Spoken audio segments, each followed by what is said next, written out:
Welcome back to the show, everyone. This is the Upper Tier Podcast. It's Pro Wrestling Weekly. We're coming to you a day early, but it is Chamber Week. Joining me as always, nearly my co-host at this stage, I would imagine, Sean Mack. How are we? Doing wonderful. How are you, Niall? Good, yeah, not too bad at all. Sean O is going to join us shortly as well, hopefully, just sorting out his Wi-Fi. But we do have a Raw look back, as we always do. And what a Raw was, what a lead-in episode to the Chamber, I have to say. We also going to take a look at the Chamber and get our predictions on that. We're going to be talking about one Ryan Nemeth, who doesn't seem too happy with AEW or CM Punk or Tony Khan. So we'll chat about that. We'll chat about, of course, WrestleMania 42 announced for New Orleans. What a venue, what a location. Absolutely fitting for that as well. What else have we got?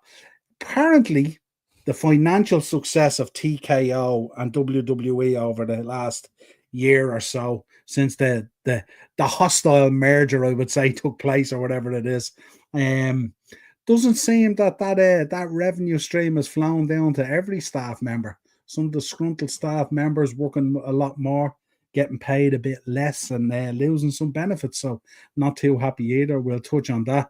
Of course, we have to touch, on Lex Luger with DDP at the moment, doing that DDP yoga, making unbelievable strides forward and all. And I've told a story that I'll keep for when we go on to it and stuff like that. And we'll discuss it then, but great to see him doing well. And we're also going to talk about Becky Lynch, who was on a podcast this week, and she was talking about the future of wrestling and what it holds for Becky Lynch, and we'll get your thoughts on that as well. Let's see, can we bring the brother from another mother in? What up? There we go. Here. Just made it. All the whole family, get off the Wi-Fi, switch off notifications. Yeah, Lock up your daughters. I booted them all, so I did. You just smashed your fuse box with a sledgehammer or something. Yeah. I didn't go Chris Benoit. I said that'd be too far for tonight, but sure, plan B. Some would say too far any night, not just a night. There you go. Yeah, that sounds about right. But folks, if you can subscribe to the channel, hit the bell notification button and drop a like on the video. We'll get into the chat. Our boy is here as well. We're live on the flat screen. There you go. Don't know how flat I make it. I'm kind of a bit more roundabout. Yeah, seems to be a theme. We're always on the flat screen for you. That's it. What's the crack with us? It's all good. I'm not sure does he saying what's the crack with us or how come we're late. But there you go. But we're here now, and that's all that matters. And we're going to go through, of course, Raw and lots of stuff going on. But before we begin, let's start with this. Let's start with good stuff and stuff like that, what's going on. And what a job DDP and this yoga is doing for these ex-wrestlers and retired wrestlers and stuff like that. As we know, Lex Luger in the wheelchair and stuff like that. But DDP is on a tear to get this man back up on his feet. And I don't know if you've been watching some of the videos, boys, but they're quite inspiring, I have to say. Really, really, really good. And the story that I have is, I mentioned it earlier, I was at WrestleCon at WrestleMania 35, I think it was. No, 38. And I brought a Hasbro. I have it around here somewhere, and I got it signed by Lex Luger. And he asked me at the time, what way do you want me to sign it? And I said to him, you'll always sign it for me, the total package, because you'll always be the total package. And he was delighted with that. And I spoke to him a little bit and stuff like that. And it was heart-wrenching to see him. He had lost so much weight compared to what I grew up on when he was in NWA and when he was in Jim Crockett Promotions and the Four Horsemen, and turned and went with Barry Windham and all this kind of stuff and all. And he was the physique at the time. What a physique he had. And it was heart-wrenching to see him. And that he couldn't get out of the chair and all this kind of stuff, you know what I mean? And even the way he signed the autograph, he was kind of so frail. He was holding the top of the Sharpie while signing, so he signed it kind of. The autograph nearly looks a little bit like I nearly did it myself, or a little bit childish, you know, that kind of way. But it was great to finally meet him and stuff like that. But it was kind of it was a somber moment for me as well, because you know we all remember Lex and stuff like that through WWE and NWA and all that, and what a monster of a man he was, and the torture rack and the long blonde hair and everything on, and the Lex Express, and when he went into WWE and everything else that he did. But have you guys caught up on any of this stuff so far? A little bit. I just heard that he was set to go to DDP and to learn to walk. I think if there's anyone who could pull it off, it's DDP. I mean, that man is a miracle worker. The stuff that he's done with loads of people, stuff he did. I think the first time I came across him helping people through the yoga was Jake the Snake Roberts in the Rise and Fall of Jake the Snake documentary. And man, he's just a complete. He's like a real life superhero.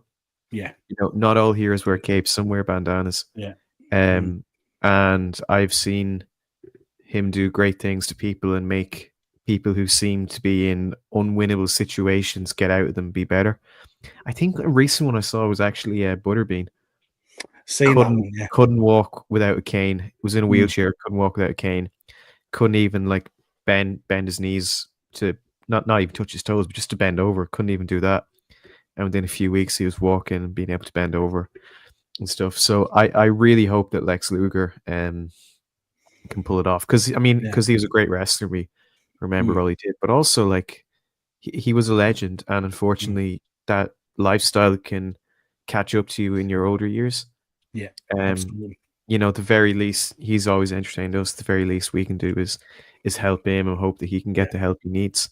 And if there's anyone that can do it, I think it's no one else but Diamond Dallas Page. Yeah, and there's great videos up there on the DDP YouTube channel as well, where Lex goes into depth talking about the fractured relationship with his kids and stuff like that, and how one day that might be able to make peace and all that kind of stuff. He goes into a lot of detail and stuff. So this is not just a physical thing for Lex. I think this is kind of a life journey. So let's see how it goes, and we'll keep an eye on it. But I seen it the other day, and I thought, have to mention it, not only Lex but DDP. And if you're wondering, I don't know if you're wondering who the guy up in the corner is with the grey beard. It's Sting. Oh, he looked familiar. Jesus Christ! There you go. Not just that, but like grey hair, a hat, like a. He doesn't need DDP yoga. He needs DDP makeover. Yeah. maybe Dallas's wife could do something there or something like that. It's mad once they step out of it, isn't it? And it's just they just transform. Like, yeah, I mean, I know like in his later years and early years, the paint would get a bit knocked off, like in the middle of a match, so a bit more of his face would be showing. But seeing his face totally unpainted is still very surreal. Not sad, but strange, uncomfortable, surreal. And he announced this year is the last year for doing the face paint meet and greets. The vape paint. Face paint. I thought that's what you were going to say. God, yeah, man's going to be sad. So get a picture with him while he's still around, I suppose. Yeah, absolutely. Great to see Page giving us all friends some hope. Absolutely, 100%. Lex Luger, Sting, Scott Hall, Jake Roberts, Mount Rushmore. DDP Mount Rushmore, there you go. Yeah, DDP all people who DDT have helped. Yeah, absolutely. Right, let's get into Raw, lads, and let's kick it off. We had the slap felt around the world. Logan Paul going all rock on CM Punk, eh? What would a build up to WrestleMania and the road to WrestleMania be like if we didn't have someone getting slapped? Huh? I have to say, lads, what do you think of Logan Paul? Sean Mack. His reaction was brilliant when Punk dropped the Chamberlain clanger and he goes, "Oh yeah, I'm going to be locked in a cage with this guy." Yeah. So good. So good. I think Logan Paul's too stupid for his own good, but I mean that for his character. I have a feeling, I was thinking it could be Seth or Punk, but now more than likely Punk. He is going to eliminate one of them from the chamber. I think it's going to be Punk, and I think it's going to get the desired reaction, which is people crying, people threatening to quit watching WWE altogether.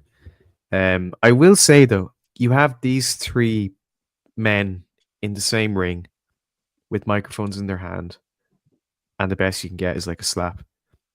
I wanted this to be a lot more personal. I wanted this to be a lot more hateful, because CM Punk and Seth Rollins hate each other, and everyone hates Logan Paul.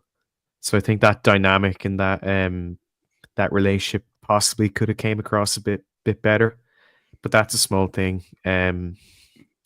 Yeah.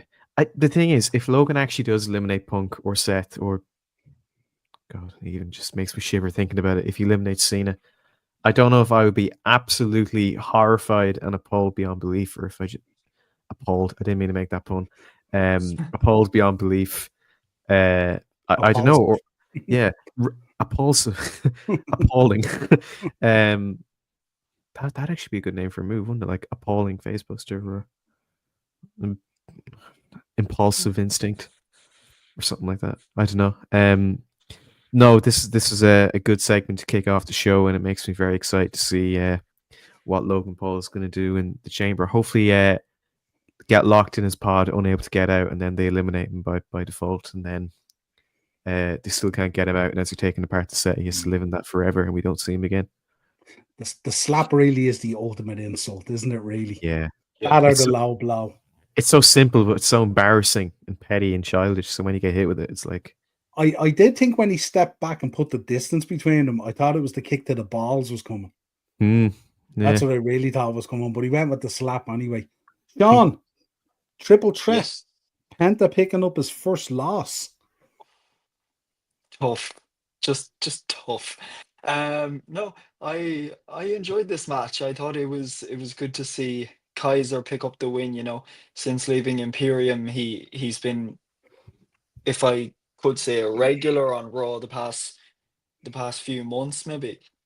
It was a fun match. It was hard hitting. There was great wee spots in it, and 10-15 minutes it made its mark. Definitely looking through Twitter last night, I seen a lot of comments about the match. Everyone seemed to enjoy it, and it was kind of a hot take for Raw last night. And yeah, I'm excited to see what they do with Penta. I think it was last week or the week before, he had the face off with Braun Breaker. So it'll be exciting to see. Maybe we could get that from Mania, or just hopefully he's involved in Mania in some way.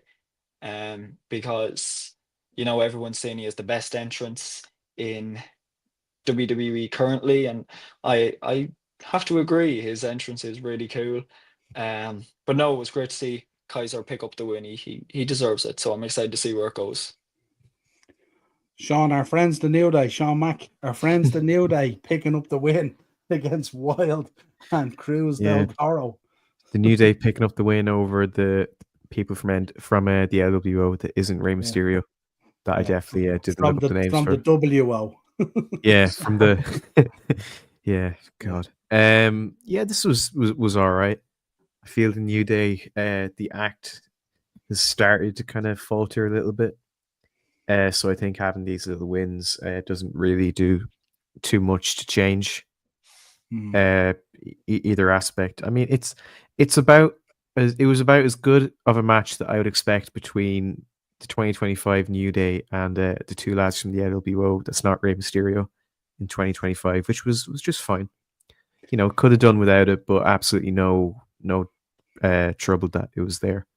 I kind of feel with the New Day at the moment, they kind of need to lose a match and then go mental and break up a few lads with chairs or something, or split them open, or do something to cement that kind of turn. Yeah. It's still a bit kind of flashy, isn't it?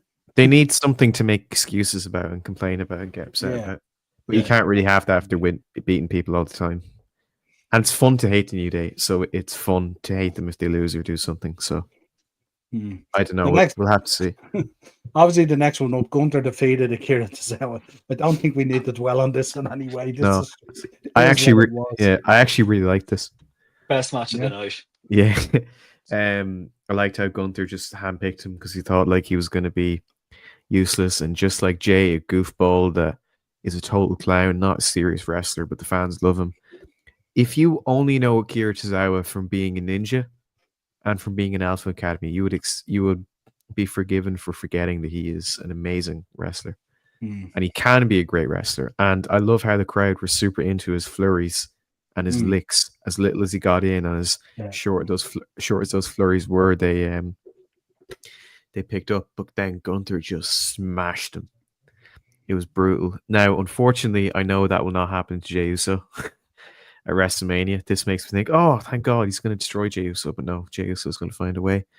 But good for Akira Tozawa. I know he'll just go back to Alpha Academy stuff, but I do hope he can be more serious and actually become a legit singles competitor, because he is absolutely capable of it, as you can see back in his days in 205 Live and his other work in Japan. But it didn't. I don't think it did him any disservice to have him lose to Gunther.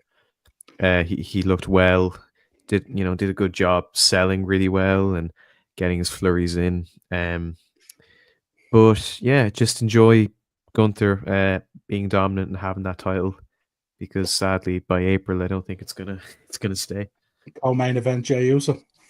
Mid-card Jey Uso. Absolutely. Saturday night's main event Jey Uso.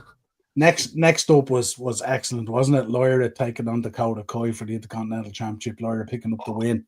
Felt like a real big win. Sean O, talk to me. Where do I even begin? First of all, I love Lyra Valkyria. I'd easily go with saying she's definitely in the top 3 of my favorite women in WWE at the moment. Obviously, being from Ireland, a home favorite, I should say. I guess it was nice to see a match last night, her defending her title. I've seen a good few complaints on Twitter over the past few weeks since winning the title, that we haven't seen her in person, or she hasn't even cut a promo. It's been backstage segments and bits like that. So it was nice to see a match last night. It was a hard hitting match, if I do say so myself. There was a few little botches, obviously. Stu, the evil, vindictive cameraman, tripping Dakota Kai during the match. I feel like he might have done that on purpose. He was sick of being behind the camera, not being seen on TV. He wanted his TV time. So there was a few little botches during the match, but nothing major. I definitely enjoyed it, and obviously, I don't think people really expected Dakota Kai to win last night, so it was great to see Lyra retain, obviously, and Ivy Nile after the match, coming out and attacking Dakota and Lyra. Yeah. I think everyone was kind of speculating maybe a Becky Lynch return, and that was our match for WrestleMania. So I'm still kind of holding on to that happens. I'd love to see that. Yeah, great match last night. Really enjoyed it. Yeah, absolutely. I think it's just I have a lot of time for Dakota Kai and stuff like that. What I do, I suppose, Sean Mac, the kind of thing I'm talking about, the one with the Intercontinental belt and the US belt, it kind of feels like they don't need the box ticket along with the roster, that they need to put maybe 2 or 3 girls in the picture and build it out from there. Rather than just Lyra ticking off each week or each couple of weeks and stuff like that. But I get what Sean was saying as well. This is the first opportunity she's really had to put it out there, kind of thing, because obviously with the Rumble and everything else that's going on, it kind of got lost a little bit in the mix. But yeah, absolutely a great win for Lyra as well. Any other thoughts on it, Sean Mac? Just to go back on what you were saying about the Intercontinental Championship and having the division, I think it really helps, because back in the day there was only one women's title on each brand. So you have the main eventers and then you have everyone else. But with the Intercontinental title and the United States title, they allow a lot more people to build themselves. And I feel Dakota Kai and Lyra are perfect for that. Now, I will say Lyra Valkyria had no business losing this, but we will get WrestleMania in Ballyhaze before we get Dakota Kai winning the singles title.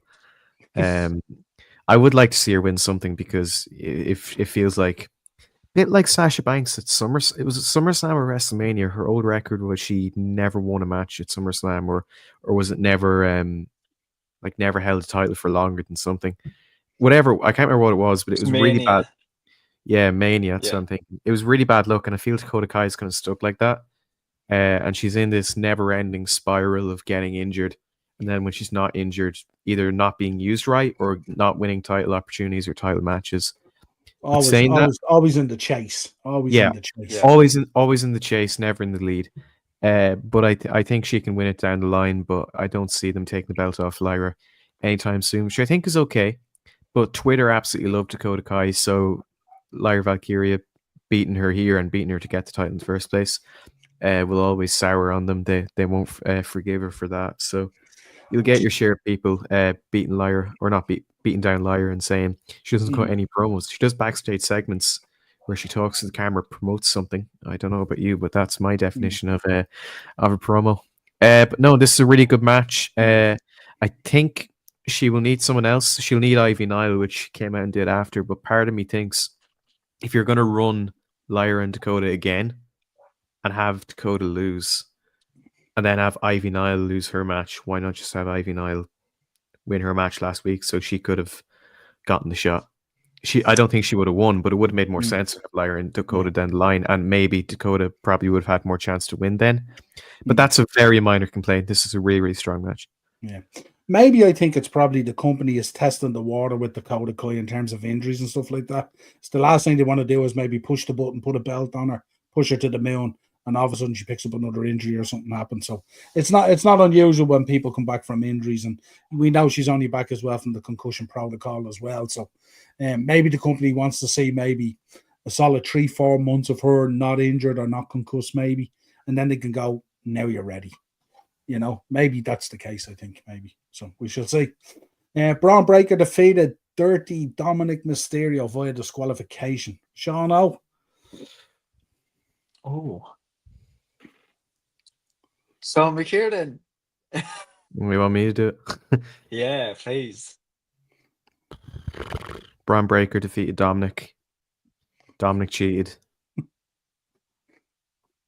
Yeah, I mean, I don't know. There's not really too much to say about it. Yeah. No. Yeah, so I think I'll swiftly move on to Seth Rollins imploring Cody. Yes. I am so confused about The Rock's offer to Cody Rhodes. I'm almost tempted to just move on to the main event because I really don't know what to say about it, but I'll try. He said he wants to take his soul. There's no indication that they're actually going to wrestle. The Rock's probably not going to be back until... Well, I think he's going to be at the Chamber. But Christ knows when he's going to be back after that. We don't know if he's going to just show up at the Chamber. We don't know if he's going to interfere in the Chamber and cost Cody. We don't know if he's going to cost anyone else. This mightn't be about Cody. It could be about something else. We don't know anything. I would love to hear your interpretation because I'll be honest, I've got nothing. But I do think Seth is right to tell Cody not to do it because it was strange and a bit intimate. And I think Cody should be focusing on brighter things. There's 6 killers in that Elimination Chamber match. Any one of them could go on and face Cody at Mania. I think that should be his focus rather than Black Adam telling him he's going to take his soul and then disappear. Yeah. I don't know. Probably a tip to that. Maybe it's the Soul Man Rocky Johnson, or something like that. Who knows? God, we're young Rock. Yeah, that's it. It's like it is. It was kind of weird, and it was out of nowhere. And sometimes you feel some of these appearances by the Rock could be done like the old ways via satellite or something like that. You know what I mean? It's kind of like I bring it via satellite. Yeah. I bring it via satellite, absolutely. But yeah, it was kind of like it just feels a little bit. It feels like WrestleMania at the moment. It's just shaping up a little bit out of kilter. Maybe this weekend will sort that out or something like that. But it's kind of like, like if I don't know what to make of it. I don't know what it means. I'm going to take your soul. You know, I want your soul. What does that mean? Does he align with him? Is he going to get another uppercut hand job? You know, slap across the mush again? Uppercut hand job. Yeah, uppercut hand job across the face or whatever. You know, that kind of thing, if you know what I mean. But I don't know. I don't know where it's going, really. You know. Yeah. But it's not like I don't know where it's going. It's so unpredictable. I can't wait. It's more. I don't know where it's going. I'm really confused, and it's not good. Does it kind of feel like last year's build up to WrestleMania with Seth and Cody kind of teaming up a little bit, and you know it doesn't have the bloodline background to it, but still the Rock is injected in there as well. Yeah, I don't know, but that was kind of clearer, and you could tell where it was leading down. I don't know what the hell's going on here, but do you think it's the DOGG has anything to do with this? Because I heard he is apparently he's the lead writer now. He got and promoted, didn't he? yeah, got promoted, and people were not happy about it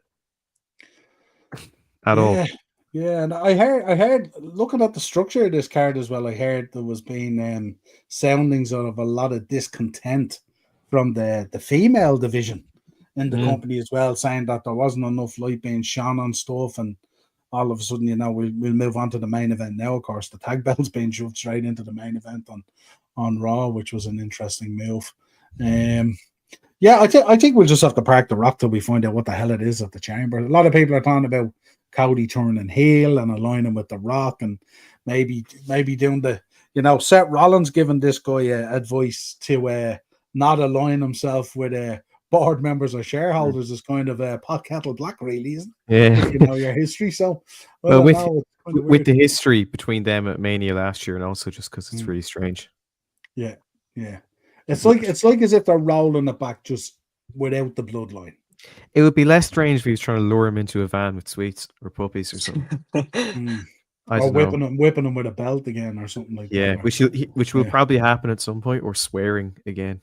But they're all pals now, your kids and my kids, and we have Terramana, Tequila, and Tell Mama Rhodes to said hello and the like. I don't know. Yeah. Mama Rhodes and Rock's mom and all that. Yeah, we have to see, but I think the landscape is a bit foggy at the minute. Yeah. I'm sure by Chamber we will have some clarity. We'll have to have clarity because Chamber's the last fucking PLE before. There's a kind of a mist has come over the road to WrestleMania, isn't it? And it's not very clear. Yeah, and it's not clear. It's not clearing at all. And when you think you've cleared it, there's just more mist and more questions and more confusion. But I'm sure by Elimination Chamber we'll have some answers. Yeah, and what is clear is kind of not very inspiring. No. So there we go. There we go. What else are we looking for? Jack is in. Big up Jack. Big up Niall. 1 sub off 100. Folks, go over and sub to Jack's channel there. Misfits Madness. Give him a sub. Get him 100 by the end of the stream. Get him 100 by the end. Get him over 100 by the end of the stream, you should say. Yeah. Right, we'll park Raw and we'll move on to the Chamber. Folks, we want your predictions for the Chamber. This is what we have. I don't think there's anything else to change, is there? At this stage. Right. So, where do we begin? Top to bottom, I suppose. Top to bottom. Men's Elimination Chamber. Let's call it now, guys. Who are you going for? Sean Mack? John Cena. Sean O. Cena. Duh. Cena. Yeah. Are they gonna give us the obvious? Are they gonna? Because Cena can just finish the Elimination Chamber and then just inject himself into the WrestleMania main event. I don't want him to though, because he might be, he might, politic a bit. I do think, well, out of the people, if you do process by elimination of everyone who's here, I have a feeling Punk will get eliminated by Logan. Logan's not winning it. Damian Priest isn't winning it. Drew, I don't see it. Well, I say it could be Seth either, but I think, judging by how that promo segment went on Raw, Logan Paul is going to be directly or indirectly involved in one of them going out. One of the big players going out. Logan eliminating Punk. What would that lead to then down the road? What are we looking at? I presume he's going to be involved in Mania. Yeah. Are we looking at Punk, Logan Paul at Mania? God, I think it'd be a fun match, but on paper, I don't know if that's. I don't know that's what CM Punk's plan was. Because imagine CM last year with the injury, sitting out with the injury, missing your dream WrestleMania, then getting to WrestleMania, then finding out you're facing pissing Logan Paul. I don't know. I don't custody of Cody match. Yeah, but saying that about Punk, I could see him winning either, apart from Cena. But I'd say more than likely it'll be Cena. Maybe Logan Paul taking Drew McIntyre out. That might seem a bit more. A bit more like it, yeah. I don't know what's going on with Drew now, though. I don't think Drew will be much happier either than Punk, to be honest. Because he's pretty upset, and I don't know if it's anything related. But I saw before his match with Jimmy Uso, he put up a video on his story of him getting the fluid drained out of his knee. Seen that. So I don't know if that was just like an issue they had to take care of, or if that's like an injury that's progressing or anything. I don't know. But then imagine being upset and then said, all right, we'll make it better. We're sorry. You'll face Logan Paul at WrestleMania. Yeah. Having opened the show last year for the World Heavyweight Championship. I'd be pretty upset. He's trying to find his place in there again, isn't he? Like, and yeah, it's like, absolutely. Yeah, but so for men, John Cena, I could see possibly Punk, but if I had my choice, I'd say John Cena. Yeah, I think I'm gonna go with Punk.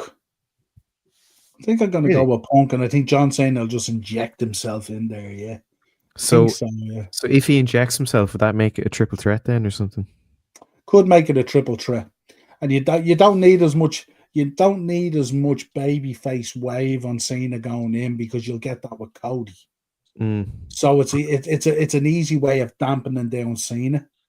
You can play on the storyline. Oh, well, you shouldn't be here. You know, Punk will go electric on that because he's already gone electric on the fact that he went into the chamber. Unless he does get his soul taken by The Rock and turns heel with black hair, and he comes out to like the Canadian national anthem and gets 2 neck tattoos and has the dream tattoo covered up and the big mirror, 2 brown bags.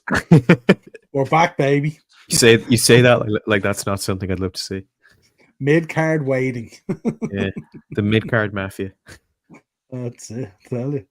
Right, women's one. Let us know in the chat, folks. Who are you going for in the chat? Let us know in these matches who you're picking out for the Elimination Chamber. Women's Elimination Chamber, folks, which doesn't seem quite as obvious. No. You would assume this is...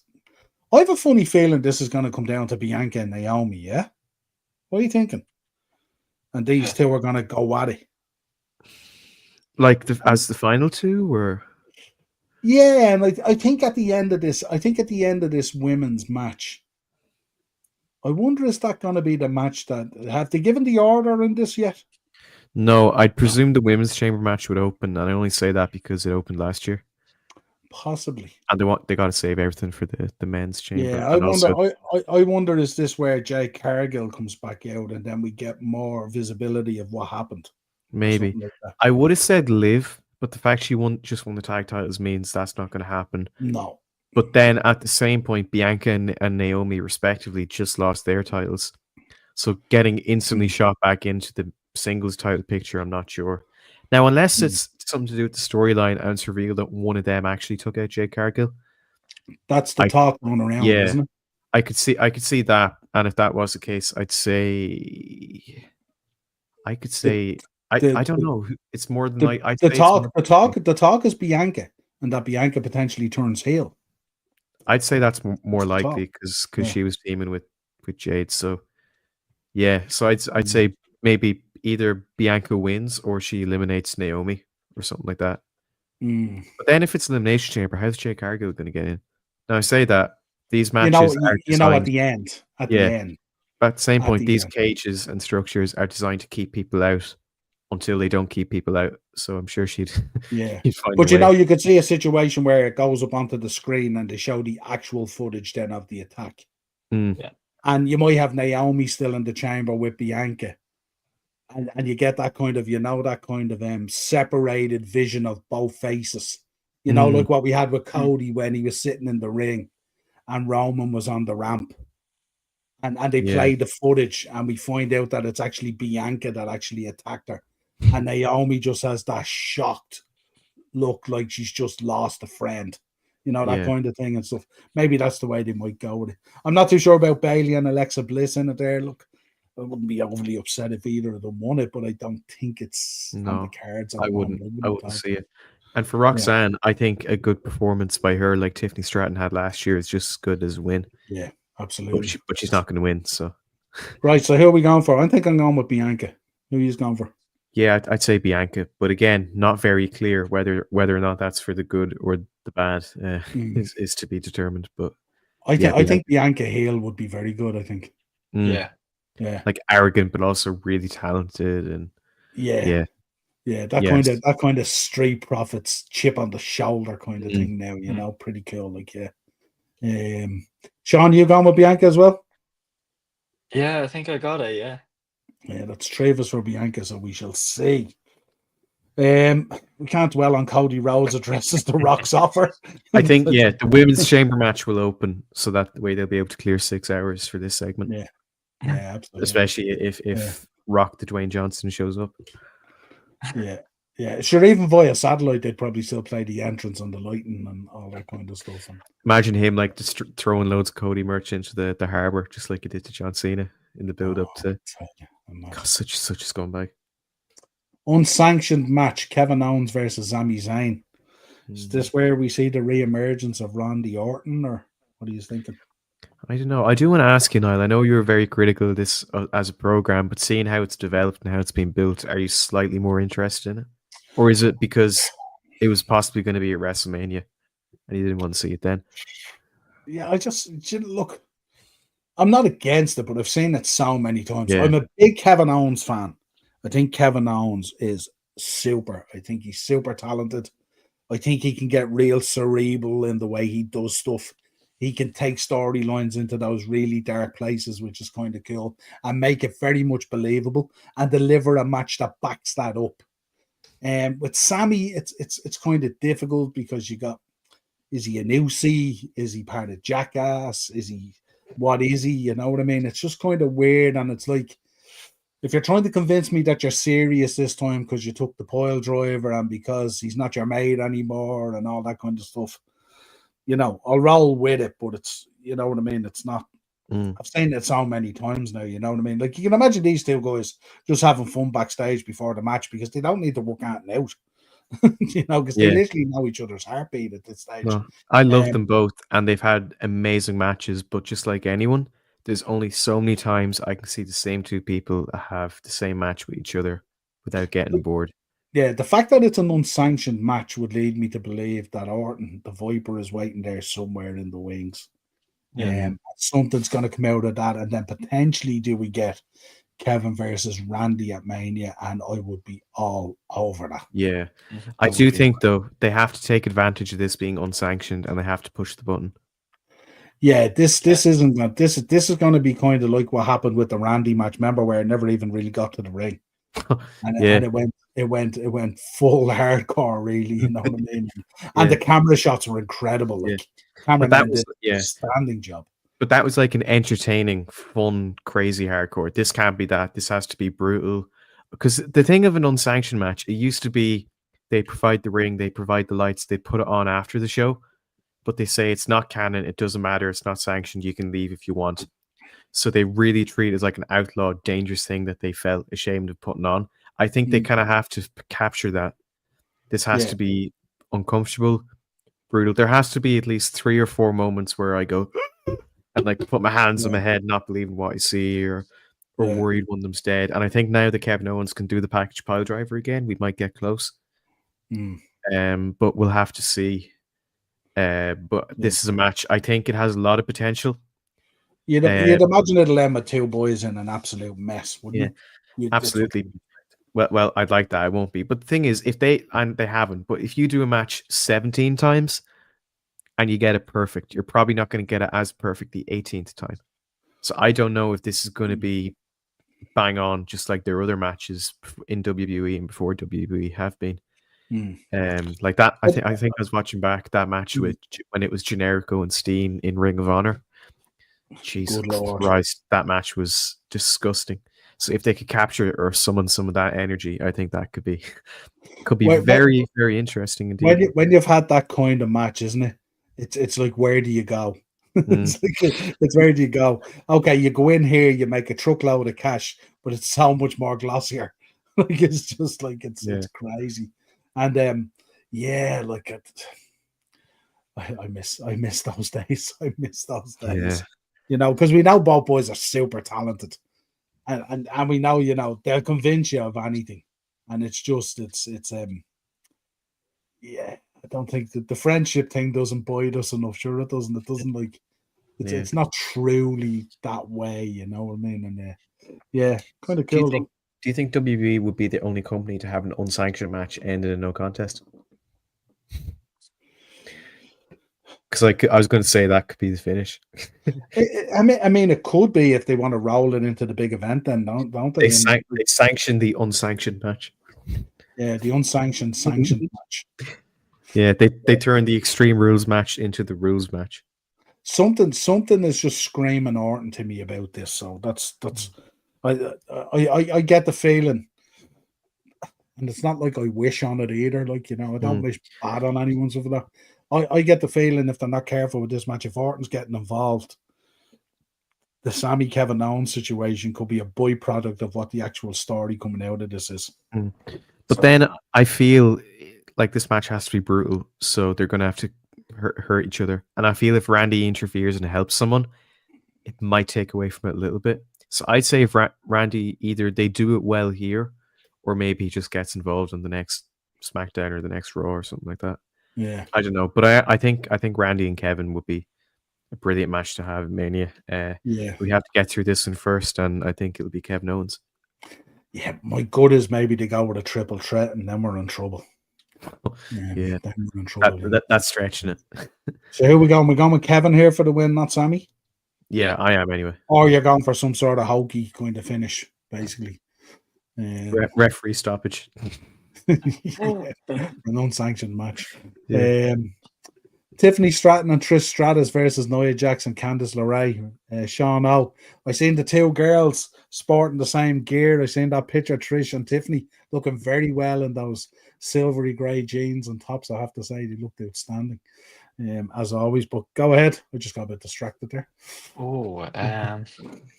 I mean, obvious choice, Trish Stratus, the legend, and the buff Barbie, Tiffany Stratton, both phenomenal. Speaking of yoga. Yeah. I was going to say there's no way they're going to have Trish Stratus lose in their hometown, but they had her do that to Charlotte a few years ago. Maybe this is the payback for it. Maybe. Yeah, but then Tiffany's on fire right now. And we know she's not going to beat Charlotte and it's going to depress us all severely. So they may as well give her a win with the hometown hero to make us happy just for a minute. Off in the blow. Yeah, just to take the edge off it, because that win is going to come and it's going to hit us like crack and it's going to be really sad. And we're going to be drunk and it's going to be 4 a.m. and we're going to be like questioning life and questioning our careers and jobs, like you do when it's those hours and you've had that drink and something bad happens. But Sean, do you need someone to talk to? I just don't want Charlotte Flair to win. I'm not a woo to be heard. It's still real to me. It's still real to me.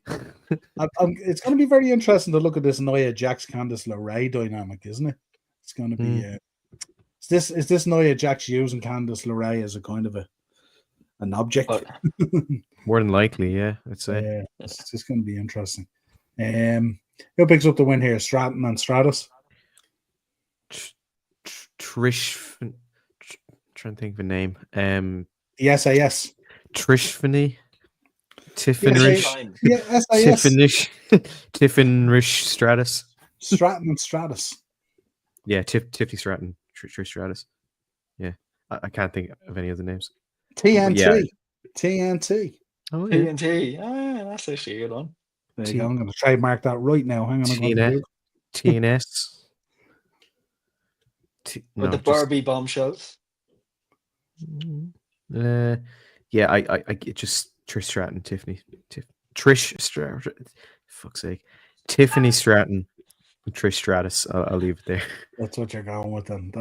And my tongue's twisted up, so I'm not gonna. Sean's having a stroke. We'll be back in 5. Yeah, I'm not gonna dwell further. Where are we? Sean's in. Big up, Sean. Good to see you, my friend. What do you think of Primo and Epico debuting in TNA? Place for them. Listen, glad to see they're back at it and stuff like that. And speaking of TNA, that's a nice little lead in actually there, Sean. One Electra Lopez has been on Twitter, and I tell she looks extremely well there. And looks like she could be potentially on her way to TNA. So listen, not all releases are bad news. She could be going to TNA and could potentially make her way back to the Fed through the partnership. Thoughts, Sean Mack, now that you just lifted a bottle to have a drink? Spumber Zero. Not hearing that. What have you got in there? What's in that flask? That's just water in a cooler. Oh yeah. That's my Stanley with the Gymshark logo, I think. That's I really don't nice. know where it came from. It was in the press. Sure. There You could collect 10 crisp packets and become a Gymshark athlete. you go. They just give them away. Just don't eat them. Yeah. Electra Lopez is really talented, and I think TNA probably has one of the best women's divisions in wrestling and American wrestling at the minute. So it's no great loss. And as you say, with that partnership, I could see her coming back at some point. But yeah, I think it's going to be interesting to see her mix up with the girls down there. Yeah, I think that's all I can really say about it. I hope she succeeds, and who knows, depending on how this partnership goes, it could become stronger, so we could see much more crossover than we do. So I've no doubt we'll see her back on WB screens not too far away. Yeah, absolutely. Sean O, WrestleMania 42. We got the big announcement of The Rock heading to New Orleans. An absolutely fantastic location for it. It was there before a couple of times at this stage, I think, and it's an absolutely outstanding location. David, who I know from down in Wexford, he was at that one and he thought it was just unbelievable. Actually went into, what did he talk about? What's that street called? Bar Street or something? Bourbon Street? Bourbon Street. That's the one, yeah. And he was sitting in a bar there and he walked in. And as far as I know, he told me that Elias was in the corner, pulls out a guitar and just plays a set for everyone. Oh yeah, I remember hearing about that. Yeah. There you go. And that man is going from the bright lights of New Orleans to the slightly darkened, muffled lights of O'Connell Street next month for OTT. There we go. Jesus. I'll let Sean cover this because I know you asked him. I just want to. Yeah. God damn it, Sean! Give me my TV time. Yeah. Sean, New Orleans, would it be a bucket list location for you to go visit? Oh, definitely. I would love to go to WrestleMania in New Orleans if I was a millionaire, but sadly, someone else is living my dream. So I'll sit back from the comfort of my own house and my own bedroom, and I shall be watching it on my TV. Brilliant location. You know, we've had WrestleManias. Is it one or two WrestleMania? One WrestleMania, I think. 2, I think, wasn't it? Yeah. 2. 34 and 20. Oh no, 20, 34 and 30, I think, wasn't it? Or 30, Yeah. I think so. 31. Yeah, the one where the streak was broken and Daniel Bryan won the main event. And then the one that had, I'm going to say it, legit top 3 worst WrestleMania main events of all time. Roman Reigns, Brock Lesnar. Oh my God. And one of the worst WrestleManias of all time. Yeah. Ever. No competition. It started well. It started really well and then just tumbled off a cliff. Flatlined. Yeah, absolutely. Absolutely. But yeah, great to see it back in New Orleans. Sadly, it isn't the UK or it isn't Ireland, but I'm still hopeful in the next few years we will get something, hopefully. Maybe Clash in Croke Park, maybe, if we're lucky enough. Or just Clash at the Castle, Dublin, and so they'll probably just call it that. NXT TakeOver Dublin, we could finally get, hopefully. Clash at the Keys. The one they didn't give us. The one they didn't give us. And for that alone, they owe us a show here. Absolutely. I don't care if it's a takeover, or if it's like Raw or SmackDown or anything else, but Right, Becky Lynch. She was on the Getting Over podcast, which I would have thought is, I wouldn't say the last podcast she needed to be on, but only by name, not because it's the Getting Over podcast. But she doesn't have any problems getting over, that's for sure. I'm not trying to be vague or cagey in any way, but I feel like I have a great mind for wrestling, a great love for it, and it's always going to be a part of me. It's in my heart, it's in my head, and it's the reason I have my family. So it's incredibly important to me.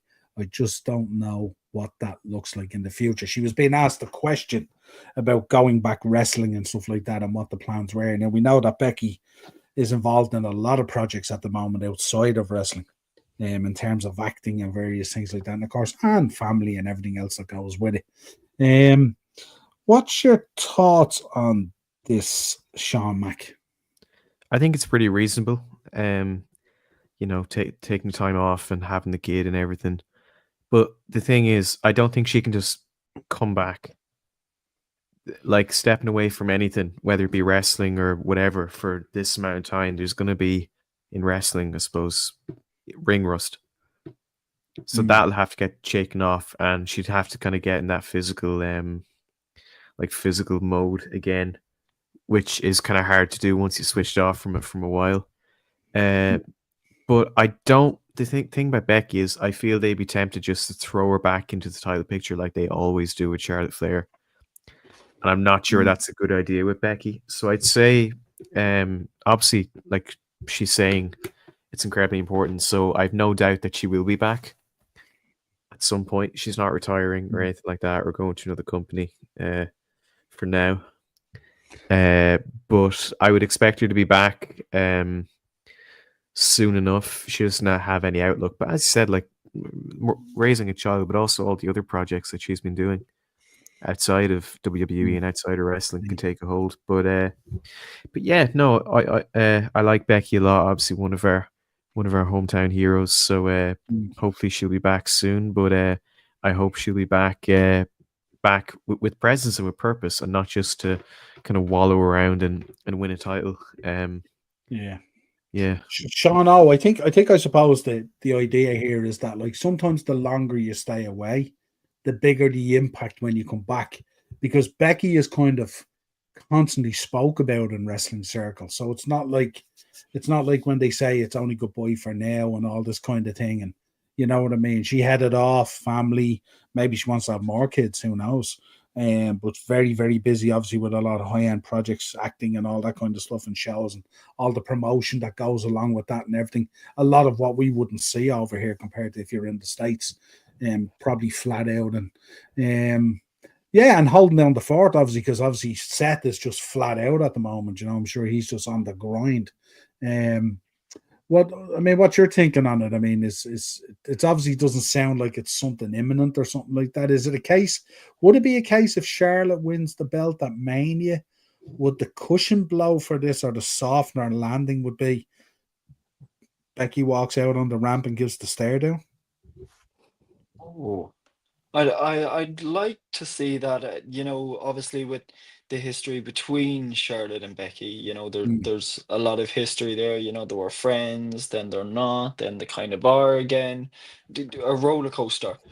Um, I I don't think I wouldn't mind seeing her walking out on the ramp, after Charlotte wins, but I'd like to see maybe Lyra versus Becky more than I would like to see Becky go for one of the main women's titles. She's one of those wrestlers that, even though they're gone, they're never really out of the loop, the circle of wrestling life, you could say.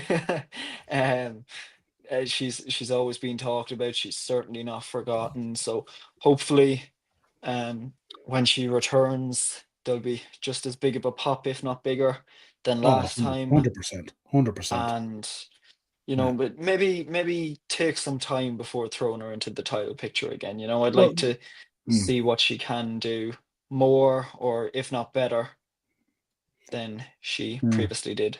Well, maybe with the 2 new women's belts as well that have gone in there, maybe she'd have eyes on becoming a Grand Slam champion or something like that, and maybe go after the IC belt, maybe, and then potentially go after the US belt if there's a draft trade or whatever it is. And maybe that's in there in that middle kind of core, propping it up and raising the bar in there of importance, and having Becky around both those titles and stuff like that would really cement it in there as a very, very important and legit kind of IC belt and US belt and stuff like that. You look at the US belt at the moment, and what Chelsea Green does is fabulous and stuff like that. She does her thing and stuff like that. But if you really want to legitimize those belts as 2, I wouldn't say mid-card belts, but 2 legit titles in there for women to push for, to step up to that next level and stuff like that, there has to be a legitimacy brought to it. And Becky certainly is a girl in there, if she came in, that would bring that legitimacy to that US belt or that IC belt, whichever, So maybe that's what Sean was talking about. Maybe that's the entry point, maybe, Sean, as opposed to the Tiffany Stratton or the Rhea, back into the Rhea Ripley picture or whatever it is, Start slow and then work your way up. Someone tell that Charlotte Flair. Never. Right. Let's have a quick chat about this. Ryan Nemeth files lawsuit against AEW, Tony Khan, and CM Punk. Guys, I read some of the lawsuit. I think I lost count of how many points there is in it, of how hard done by this guy has been and stuff like that, you know. So it makes for an interesting reading, I have to say. But I think a lot of what's coming out of it at the moment is the business has moved on so much from these alleged allegations, if you like, and stuff like that, whatever you're going to call it in this lawsuit. It's hard to see it sticking, isn't it? I did get a good laugh out of using this picture, though. I thought this picture was funny. Yeah, absolutely crazy. Look at his eyes, TK. Yeah, he's on a tear there, isn't he? We're the best promotion in the world. Look who we have had gone. Sorry. For long. Yeah. Hard to believe he was in fear of his life, isn't it? I mean, look at that. Would you not be like shaking in horror at a man like giving out to you? I'd be more in fear of reaching over to Larry to pet him, that he might take a chunk out of me. Yeah. Like, I can understand him being intimidated. That's 100% completely understandable. But in fear for your life, you think the man who could barely get a fucking headlock on Jack Perry is going to kill you? That's a huge stone leap, dead in London. A huge leap. That's a huge leap. You think he's going to Jack the Ripper you in backstage and at a desk in London? We will keep an eye on this, but I think this will just kind of melt away, isn't it? This is the polar caps during the earth heating up, isn't it? Really? Yeah, I mean, I think like a lot of stuff has already been like come and gone. I think everyone, well, obviously apart from Ryan Nemeth, have moved on. But with Tony Khan and everyone the Punk had issues with in AEW, they were at a high level. So you could understand that being taken seriously and that like going as far as it did. But Ryan Nemeth is not really at that level. I know he's Nick Nemeth's brother, but I said, well, that's not a fair thing to remember him by. So let me find a match. And I can't remember who's against, but it was fine. He can certainly do the fundamentals. I wouldn't like put him in the G1 or anything, but but he's good. But I don't know. I'll be honest, I haven't like read the lawsuit like fully. Like I haven't sat down and opened it and looked through everything. I've only heard like bits and pieces. I suppose the biggest problem for him at the moment is you've got WWE now in the partnership with TNA, and you've got AEW over here with Ring of Honor. So there's not a whole lot of options for you, really. Yeah. Like if you've fallen out with this amount, like if it's gone skew ways with these people, you know what I mean? It's kind of where do you go? You put yourself out on the indie scene or something. I would just love for Nick Nemeth to come over to WWE to do a match or something, which would be great. But Ryan Nemeth's there, and then there's news of a scuffle backstage with Punk and Ryan Nemeth. I don't know. Spirit Squad reunion. Spirit Squad reunion. I'd love they got Punk and threw him up in the air and dropped him like they did. God, that'd be amazing. Kenny Dykstra with one of those European uppercuts or something. Yeah. Oh yeah, Kenny Dykstra's like a backstage producer now. He comes out and separates all the. There you go. Separates all the scuffles in the Scuffle Company. That Spirit Squad was worth it. It was worth it. There you go. This came out today as well from WrestleNomics. I don't know if you've cut this, guys, but WWE employees benefits and raises limited as record financial performance rewards shareholders.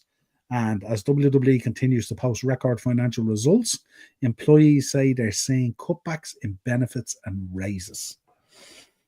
I've often said to people in a big organization and stuff like that, shit doesn't fall up, it falls down. And that's just the reality of the chart in a big organization. What's your thoughts on this, folks? Good that people are making more money. Like hardworking people, because I know WWE gets a lot of shit, but there's good people in that company who work hard and contribute to making it good. I will say, seeing how high their financial results are, I don't know why they don't go, maybe we don't need to price this house show in Belfast for 178 for a single ticket that's not VIP or any add-ons, or indeed for any show. This is why the financial results are so good. Yeah, but WWE is a money company, money is always going to be the priority over anything else, whether we like it or not. And if they can keep putting on shows with that money, it gives like me stuff to watch, and it gives me and Sean a podcast to hop on and talk about it. So I suppose there's that to be taken from it. But I think the yeah. issue here is the fact that shareholders are obviously getting rewarded because obviously there's dividends and stuff like that and all, and at higher level employees are getting rewarded, but there's some employees being left behind, and they're experiencing potentially, raises that are being halted or limited, and benefits that are being cut or limited. Yeah. So they feel like they're putting in the shift, they're the cogs and the bolts and the nuts in this organization, and they're not getting what they feel is due, where everyone is telling them that revenues are up and share prices up, and every single stadium or location that they go to, it's a new indoor record, and ticket prices are going through the roof, and merchandise is off the scale in terms of pricing. Yeah. I wonder what Road Dogg has done for this. He's probably the reason all these people have been getting less money and will continue to do so. Or maybe this is what triggered it, the fact that he got a promotion. I don't know. I don't know. Listen, this is the way it is. I thought I'd bring it up. It was on WrestleNomics anyway, so it was worth having a quick little chat about. Right, we do a little bit of history and then we'll get out of here. Right. What have we got? I have a little bit of Sean, I think I have a little bit of history for you here as well. You'll enjoy some of this. But we'll start with 1997. WWE taped a full episode of Raw at the Manhattan Center in New York City for the very last time to that point. The show wound up as one of the most historic Raw shows of all time. 2011, by way of a press release, WWE announced they have signed arguably the biggest, I said biggest now, non-American wrestling star in the world. This is 2011. Do you know who it is? Any guesses? In 2011. 2011. This was the biggest non-American wrestling star in the world. And did they do much, or was this his spell in WWE was an unmitigated disaster, and he was released 3 years later to sign for AAA. I was gonna Sin Cara? Correct. Spot on. Yeah. I was gonna say Morishima, because I know he had some tryout matches, but fucking hell. God. 2014, the wrestling media landscape was changed forever. That's what they thought until it changed again recently, when the WWE Network was launched. Initially only available in the USA, the on-demand service, which famously cost $9.99 per month. Remember the ad campaign for it and stuff like that, the $9.99. So funny. God, I miss Network so much. Sean, just for you, 1995, ECW Return of the Funker took place at the ECW Arena in Philadelphia, Pennsylvania, naturally based on the title of the show. Terry Funk, rest in peace, Terry Funk, made his return after the main event with a surprise attack on Tommy Dreamer and Cactus Jack. I absolutely adore Terry Funk beyond belief. Did you see WB Vault like a few days ago put up a 4-hour compilation of interviews, matches, and everything Terry Funk did? I haven't seen it yet, but I will. Yeah, God, Terry Funk, what a legend. 1997, for the first time, WWF Monday Night Raw was taped in Europe. At the event in Berlin, Germany, the British Bulldog Davey Boy Smith was crowned the first ever WWF European champion after a tournament final win over his fellow World Tag Team Champion and brother-in-law Owen Hart. There we go. 2010, WWE announces the mass release. This is based on what's going on at the moment. Mass release of a horde of talent, including Maria Kanellis, Gregory Helms, Charlie Haas, and Paul Burchill. Remember Paul Burchill? Yeah, man, he was great. He returned last year, I think, in some indie place. Yeah. But he was super underrated, and I think he actually, when he retired from wrestling initially, he became a paramedic. His sister was in there as well, wasn't she? Fucking hell, Katie Burchill. Yeah. Yeah, she was in there. Good dude, though. Paramedic, they save people's lives. They're superheroes, just like DDP. So, there you go. Power to him. 2000, WWE No Way Out took place at the Hartford Civic Center in Hartford, Connecticut. The main event saw the retirement of the legendary Cactus Jack McFoley after a loss to Triple H in a Hell in a Cell match for the WWE Championship. Absolutely brutal. That lasted. It did. And 2000 again. And of course, this is an interesting one. I don't know if you've seen the Sweet Chin music show that's coming up with Mark Henry. Oh, the DJ night. Yes. Yeah. My God. So I had to pull out a Mark Henry segment, didn't I? So 2000, and one of the more infamous skits on Monday Night Raw history. Oh no. Mae Young gave birth to a hand purported to be the offspring of her and Mark Henry. So there you go. And people say the Attitude Era was great. There we go. Yeah. What happened? Yeah, I'd love to be back in the Attitude Era. Would you though? No. Well, not with today's audience. No. Yeah. They'd say Stone, to a hand. Good Lord. It'd be imagine Stone Cold being at the position he was then. He's so overrated. I'm so sick of him being pushed down our throats. Stone Cold Hogan and what else did they claim? All the comedy skits. Ooh, and the other way people always say if AEW did it, you'd love it. If WCW did it, you'd love it. Yeah, absolutely. Kind of thing. I don't know. Right, some notable birthdays. The man who was a little bit upset over the last few months after his change in announcing. Corey Graves, 1984. His birthday's this week.